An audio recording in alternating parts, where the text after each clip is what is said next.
Assalamualaikum, hi, welcome back to Eno Production YouTube channel.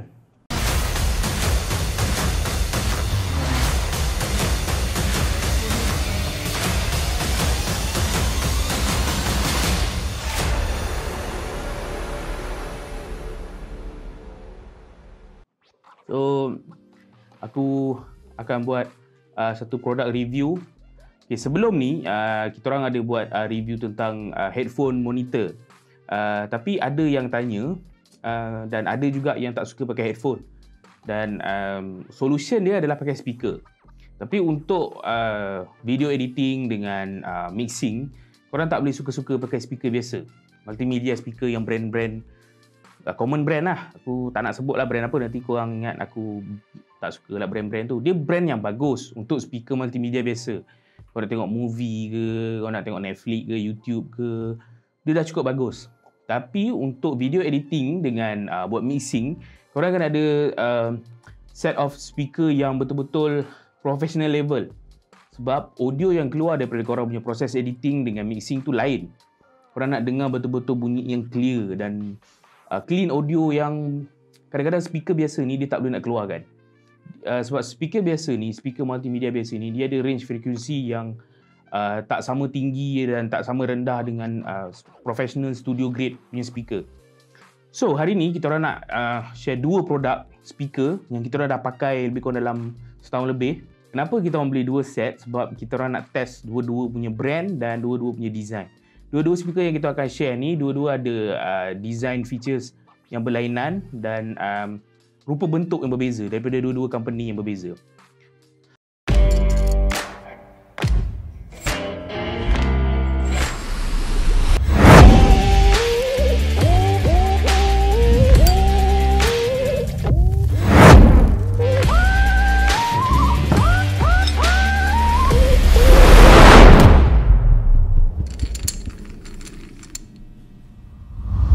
So first speaker yang kita akan share, speaker ni PreSonus Aries 3.5. 3.5 tu sebab dia punya size lah, 3.5 inci. PreSonus ni adalah brand yang diketahui ramai lah.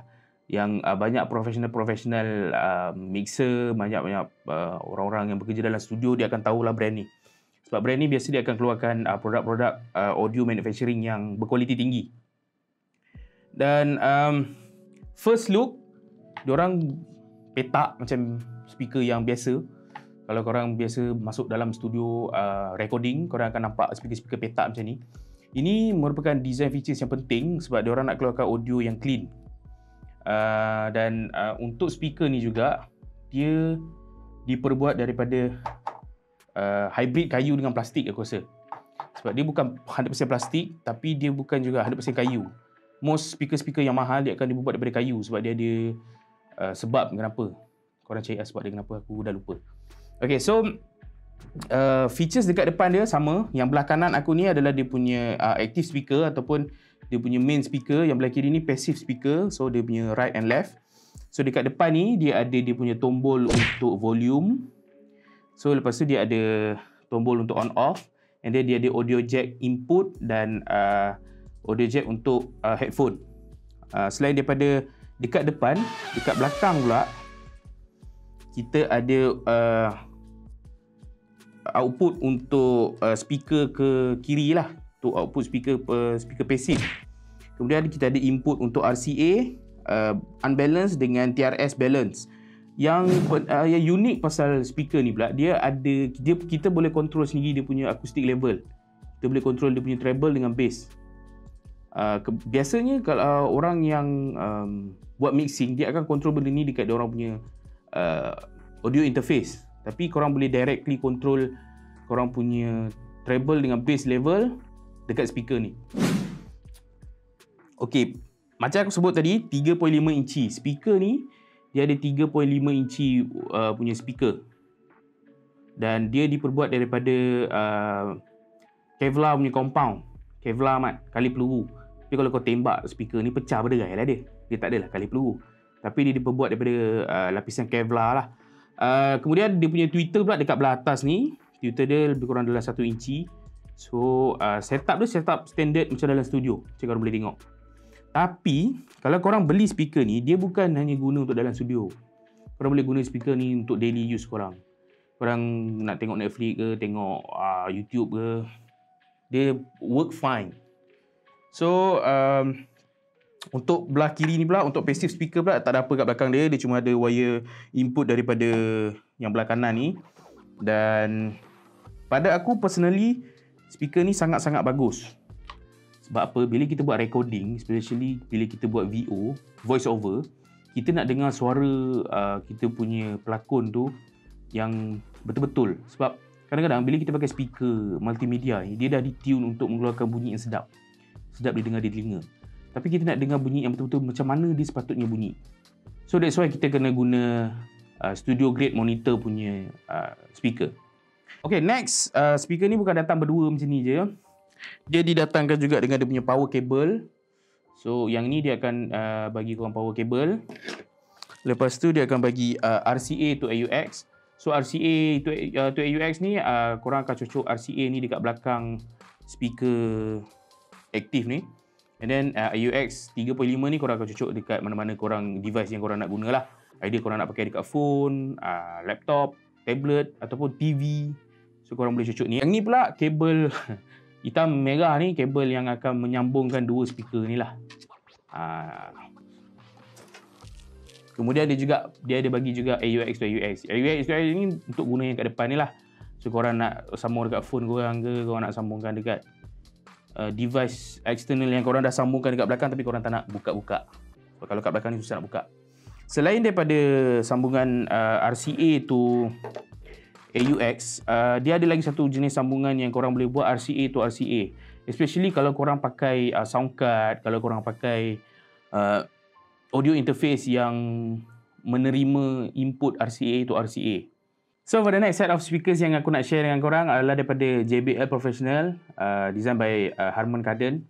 So speaker ni bukannya macam speaker JBL yang korang beli yang kecil tu, yang korang nak dengar sambil-sambil Bluetooth tu. Ini adalah didesign khas untuk kita buat video editing ataupun kita buat mixing. So first look, dia tak ikut design monitor speaker yang lain. Kebanyakan monitor speaker yang dekat luar sana, diorang akan bentuk petak. So for this one, dia JBL macam biasa dia akan berfikir luar kotak.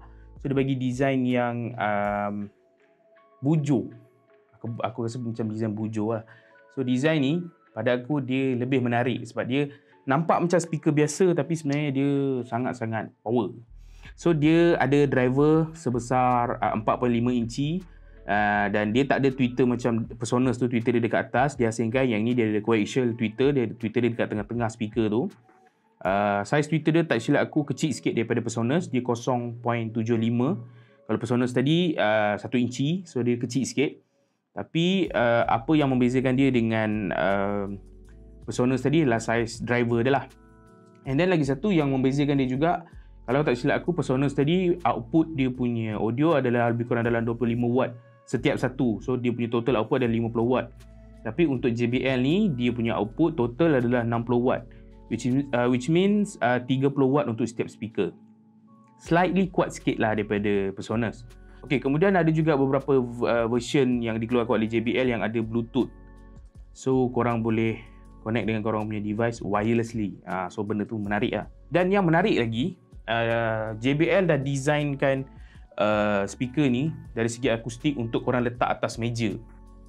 Untuk certain speaker, korang kena ada stand dia dan ataupun korang kena ada dia punya specific span untuk letak bawah speaker tu. So dia punya design tu, dia punya audio yang keluar tu tak mengganggu dengan korang punya keadaan meja.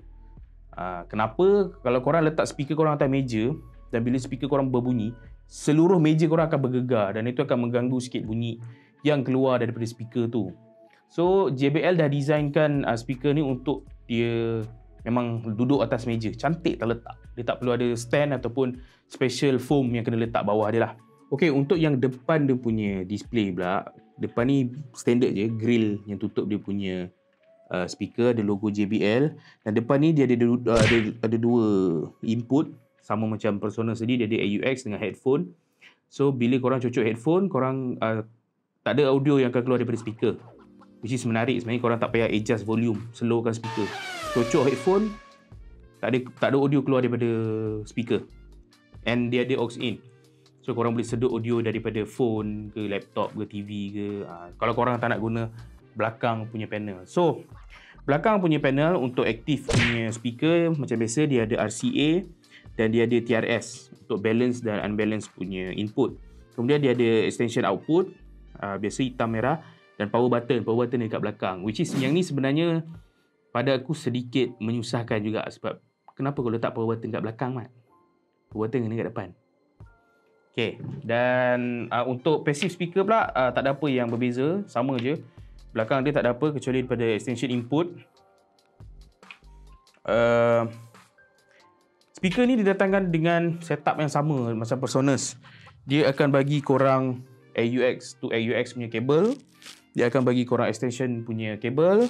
Dia akan bagi korang RCA to AUX punya kabel. Dan of course power cable. Okay. Setelah mendengar dua-dua speaker ni punya features, apa kata kita dengar speaker ni pula?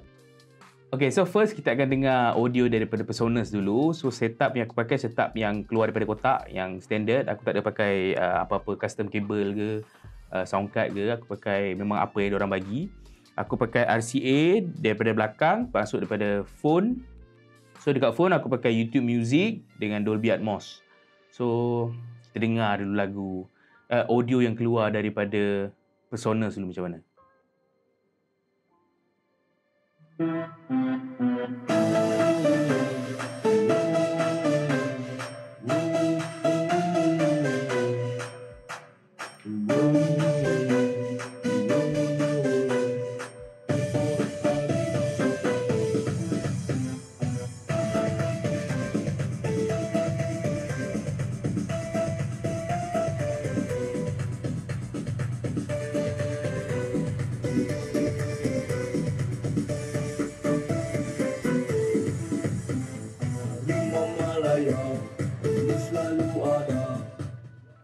Okey, kalau korang boleh perasan, kalau korang boleh dengar, sebenarnya bila kita letak speaker ni atas meja ni sebenarnya bergegar.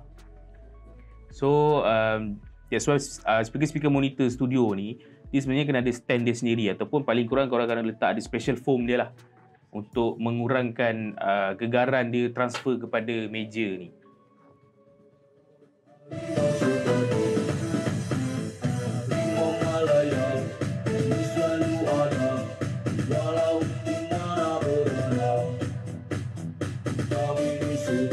Cuba rasa meja.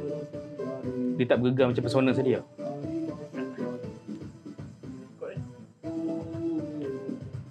Ya.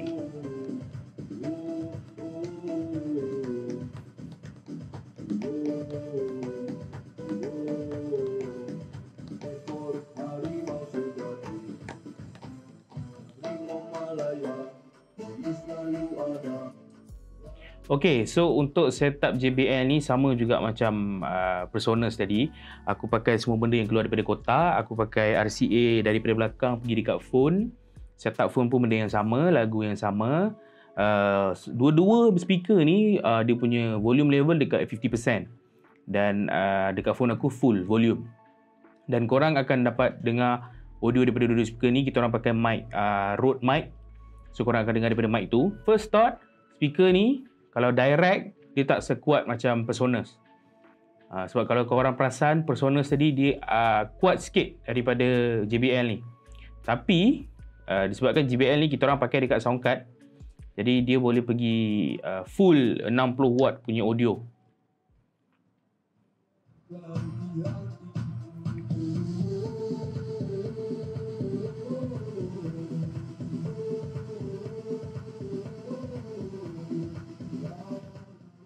Berbeza dengan PreSonus tadi, bila dia full volume, aku tak dapat rasa gegaran macam mana PreSonus tadi bila atas meja. Itu yang uniknya JBL punya design ni. Dia dah memang specifically design untuk kita letak speaker ni atas meja direct. Dia tak perlu ada apa-apa special stand ke, span ke. Dan bila dia full volume, gegaran yang aku rasa tu tak kuat macam PreSonus tadi. Even though kalau aku buka full volume.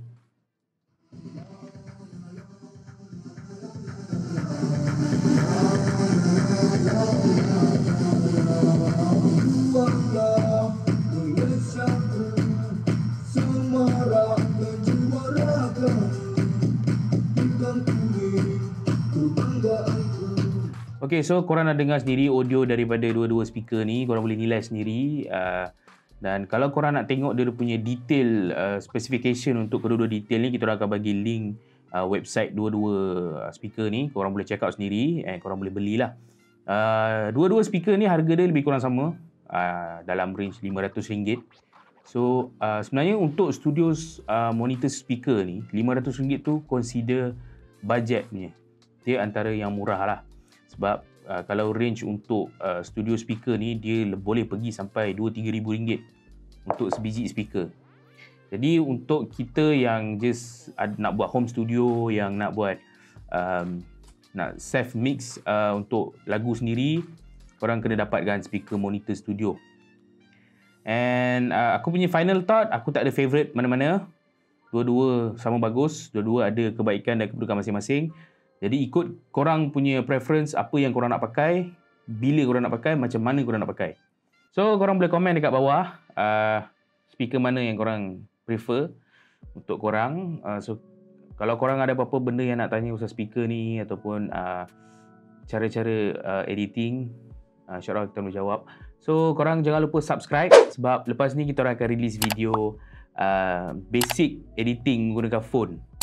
So korang kena tunggu lah video tu keluar. Itu saja daripada kami untuk tech review kali ni. See you guys in the next video. And bye-bye.